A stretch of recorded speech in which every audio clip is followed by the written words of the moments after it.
चला तर मंडळी, आज आपण अगदी वेगळा चटपटीत नाश्ता बनवतोय। 3 लहान आकाराचे कांदे उभे लांब पातळ चिरायचे, त्यामध्ये मीठ घालायचं आणि चोळून 5 मिनिटं बाजूला ठेवायचं।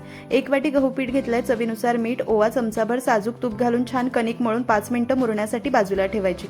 मीठ लावलेल्या कांद्यामधलं सगळं पाणी घट्ट पिळून काढून घ्यायचं। आता या कांद्यामध्ये बेसन पीठ, धने पूड, हळद, लाल तिखट, बारीक चिरलेली कोथिंबीर, पाव चमचा लोणच्याचा खार घालायचा आणि मीठ घालायचं नाही, सर्व साहित्य एकजीव करायचं।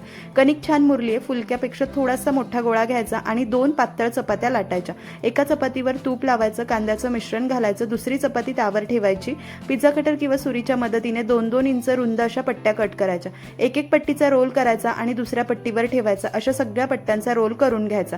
सुकं गव्हाचं पीठ लावायचं, सुरुवातीने हाताने पसरट करायचं, नंतर मध्यम जाडीचा हा पराठा लाटून घ्यायचा। गरम तव्यावर भाजून घ्यायचा, भाजताना तूप लावा, छान लागतो। मंद आचेवर भाजायचा म्हणजे आतपर्यंत भाजला जातो। खमंग खरपूस कांद्याचा पराठा तयार। नक्की